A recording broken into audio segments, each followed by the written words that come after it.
अस्सलाम वालेकुम स्टूडेंट्स, मैं Asma Ehsan from cantt public high school and boys college Wadat colony Taxila cantt. आज मैं आपको फर्स्ट ईयर क्लास बायोलॉजी में चैप्टर 1 है सेल स्ट्रक्चर एंड फंक्शंस, उसमें topic techniques used in cell biology study करेंगे। हमारे पास लेक्चर 2 है। We are ready discuss about techniques used in cell biology.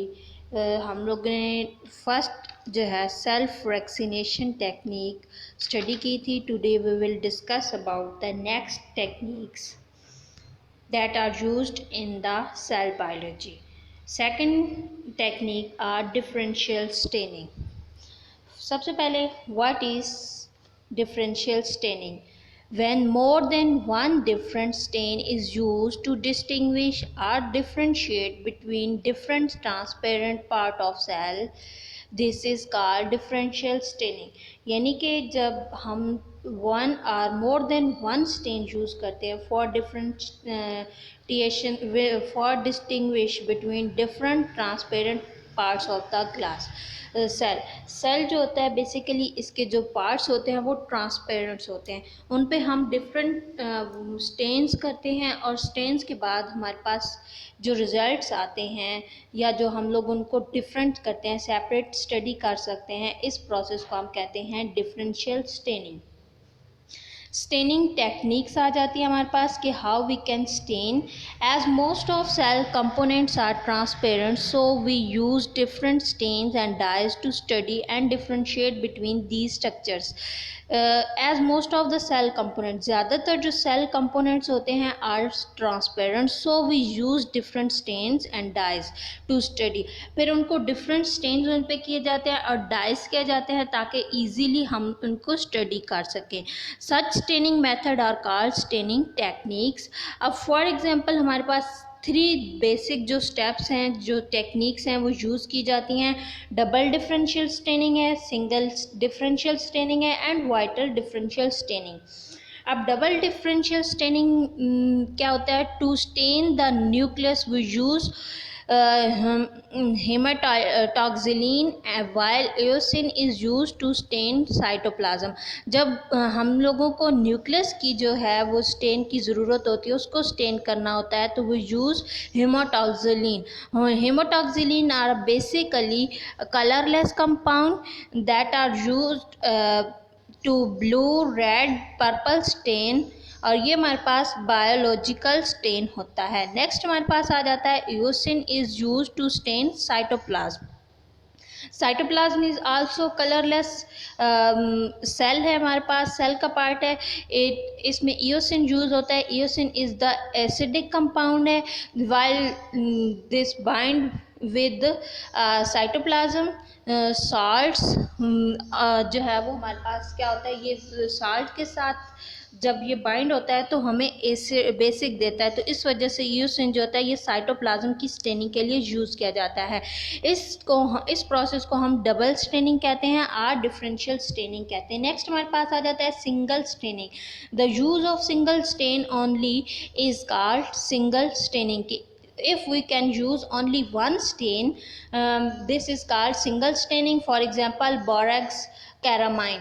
Borax carmine जो हमारे पास इज़ एल्कलाइन फ्लूइड, जो कि यूज़ होता है with water and also with hydrochloric acid in microscopy या फिर in staining process to produce a permanent red nuclear stain. और इसकी मदद से हम रेड न्यूक्लियर स्टेन प्रोड्यूस करते हैं और हम लोग डिफरेंट स्टेनिंग पर्पसेस के लिए यूज़ करते हैं। नेक्स्ट हमारे पास आ जाता है वाइटल स्टेनिंग।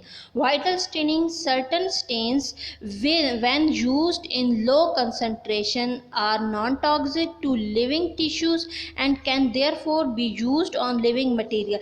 इसको हम क्या करते हैं कि लो कंसंट्रेशन पे ये नॉन टॉक्सिक होता है लो कंसंट्रेशन पे, इसी वजह से हम इनको यूज़ करते हैं लिविंग टिश्यूज़ जो होते हैं उनकी स्टेनिंग के लिए। Therefore used on living material, और ये लिविंग मटेरियल पे यूज़ किए जाते हैं। This process is called vital staining, और इसमें मिथाइलिन ब्लू की एग्जांपल है जो कि हमारे पास क्रिस्टलाइन कंपाउंड है, और ये डार्क ग्रीन कलर का होता है। जब ये स्टेनिंग के साथ किसी भी लिविंग के साथ मिक्स होता है तो डार्क ब्लू कलर देता है। नेक्स्ट हमारे पास आ जाता है micro dissection. Micro dissection is the third techniques that are used in biology. Dissection done under microscope is called micro dissection. ऐसी डाइसेक्शन जो कि हम लोग माइक्रोस्कोप के अंडर करते हैं उसको हम माइक्रो डाइसेक्शन का नाम देते हैं। These days the image is seen on a large TV screen or monitor while dissecting. पहले क्या होता था हमारे पास, जब हम लोग इसको इस टेक्निक को यूज़ करते थे तो माइक्रोस्कोप पे इमेज आता था। आजकल लार्ज स्क्रीन जो होती है या टीवी की जो स्क्रीन होती है उसको हम मॉनिटर वगैरह जो है उसको इसके साथ अटैच कर देते हैं, और अटैचमेंट के बाद जो इमेज होता है हमारे पास वो we can easily see on the large TV screen और a monitor. Technique involve in microdissection. Two basic techniques that are involved in microdissection, that are chromosomal microdissection and laser microdissection. Chromosomal क्या होता है? It involves the use of fine glass needle, यानी कि हम इसमें क्या करते हैं, ग्लास नीडल को यूज़ करते हैं, और ग्लास नीडल जो होती है वो क्या करती है, remove a portion from a complete chromosome under microscope, कि माइक्रोस्कोप के नीचे वो जो हमें पोर्शन चाहिए होता है उसको वो रिमूव कर लेते हैं। सेकेंड हमारे पास लेज़र माइक्रोडाइसेक्शन है। It involve use of laser, इसमें हम लेज़र यूज़ करते हैं और जो सिलेक्टेड सेल होता है उसको डाइसेक्ट करते हैं, अलग करते हैं, सेपरेट करते हैं under microscope through this laser. Laser के ज़रिए से उसको सेपरेट कर लिया जाता है। और जो हमारे पास माइक्रो डाइसेक्शन है, it is done to remove tumour from delicate tissue और सेल्स लाइक ब्रेन, हार्ट और नर्व सेल्स। जो हमारे पास ये जो माइक्रो डाइसेक्शन है इसको माइक्रोस्कोप में हम लोग डाइसेक्शन करते हैं, पार्ट्स को अलग करते हैं, तो ये जो टेक्निक है इसको हम यूज़ करते हैं कैंसर सेल्स या ट्यूमर वगैरह जो होते हैं हमारे ब्रेन्स में, हार्ट्स में या फिर नर्व सेल्स में, उनको रिमूव करने के लिए यूज़ किया जाता है इस टेक्निक को। नेक्स्ट हमारे पास आ जाती है technique number 4, that is the tissue culture. Tissue culture is growth of plant और एनिमल सेल और a tissue on a chemically defined nutrient medium. अब क्या होता है हमारे पास, टिश्यू कल्चर जो है वो ग्रोथ हम क्या करते हैं, प्लांट्स या एनिमल सेल्स होते हैं उनके टिश्यू, प्लांट्स और एनिमल्स हैं उनकी सेल्स या टिश्यूज़ लिए जाते हैं, उनको हम लोग क्या करते हैं न्यूट्रिएंट मीडियम में पुट करते हैं, और पुट करने के बाद उनको प्रॉपर जो स्पेसिफिक कंडीशन दी जाती हैं जो उनके लिए अप्रोप्रिएट होती हैं। आफ्टर दैट प्रोड्यूस करते हैं हम एक न्यू सेल हमारे पास आ जाता है, या फिर हमारे पास पूरा प्लांट या एनिमल्स आ जाता है जो हमें चाहिए होता है। Procedure, this technique is applicable to both plants and animals. अब एनिमल्स में भी होती है एंड प्लांट्स में भी होती है। इन प्लांट टिश्यूज में क्या होता है, the root and shoots tips are taken and cultured in a suitable medium to see any infection. हम क्या करते हैं कि किसी भी प्लांट की रूट या शूट की टिप लेते हैं, उसको जो ऊपर का पार्ट होता है उसको कट करते हैं, कट करके उसको एप्रोप्रिएट मीडियम में रखा जाता है, और उसमें से इन्फेक्शन या कोई भी हम लोगों ने प्रॉब्लम देखनी होती है वो हम इजीली ले सकते हैं। इसके लिए सूटेबल मीडियम का होना ज़रूरी है। Phloem tissue of plant is removed and placed in a germ free medium containing adequate food supply, mineral salts and growth substances. अब एडिक्वेट मीडियम या सूटेबल मीडियम जो होता है उसमें प्रॉपर फूड सप्लाई होनी चाहिए, mineral salts and growth substances सब मौजूद होना चाहिए। तो उसके बाद हम कोई भी फ्लोएम पार्ट होता है या टिश्यूज़ होते हैं उसको रिमूव करके उस जर्म फ्री मीडियम में रखते हैं, और मीडियम में रखने के बाद क्या होता है हमारे पास, the cell will develop into a new plant, और वो विच विल बी फ्लावर और also the seed produce. Next हमारे पास आ जाता है animal tissue culture.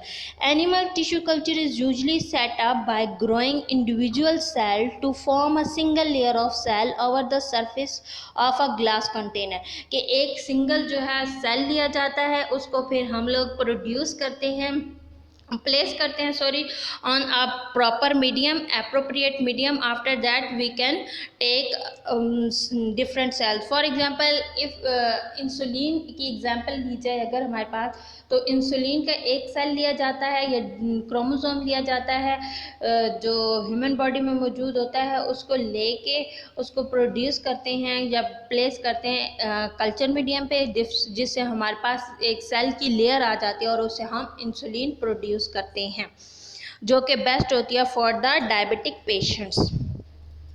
Tissue culture technique या culture cell are use to see any abnormalities in the cell, और ये जो टेक्निक होती है ये यूज़ की जाती है सेल्स में एबनॉर्मेलिटीज़ देखने के लिए।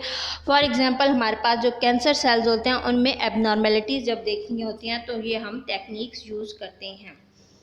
नेक्स्ट हमारे पास आ जाता है technique that is chromatography. Chromatography जो है हमारे पास क्या होता है, is a procedure through which various substances in a mixture are separated from each other and identify. इसमें क्या होता है, एक मिक्सचर लिया जाता है, उसमें जो सब्सटेंसेस होते हैं उनको सेपरेट करते हैं और सेपरेशन के बाद उनको आइडेंटिफाई किया जाता है कि कौन सा क्या है हमारे पास। प्रोसीजर जो है टेक्निक ऑफ क्रोमेटोग्राफी जो है हमारे पास, इसमें डिफरेंट प्रोसीजर होते हैं। अब कौन कौन से, there are various techniques of chromatography, इसकी डिफरेंट टेक्निक्स हैं, but paper chromatography is a simple and most widely use technique. So we will discuss here only the paper chromatography. Procedure क्या हमारे पास पेपर क्रोमेटोग्राफी का, separation depends upon the differential moment of the test substances between two phases। अब इसमें क्या होता है, हमारे पास differential moment होती है हमारे पास substances की, और ये two phases में होती है moment। one is the stationary phase, second one is the mobile phase। अब क्या होता है, जो mixture होता है वो basically उसमें liquid होता है, तो इस वजह से वो mobile होता है, movement उसकी हो सकती है। Is dissolve in a mobile phase, उसको डिज़ोल्व किया जाता है मोबाइल फेस में, और molecule separate as a dot at different places. फिर जो मालिक्यूल्स होते हैं उनमें डिफरेंट प्लेसेस पे वो डॉट्स की फॉर्म में सेपरेट हो जाते हैं। और ये हमारे पास होता है of a molecule has for the stationary phase, और इसमें जो मॉलिक्यूल्स होते हैं वो स्टेशनरी फेस में होते हैं या फिर इमूवेबल होते हैं। Then the paper is separate with the liquid locating agents, और जो पेपर्स होते हैं उनको हम स्प्रे कर दिया जाता है, डिफरेंट एजेंट्स होते हैं उन पे, लिक्विड एजेंट्स, उनकी मदद से उन पे स्प्रे किया जाता है।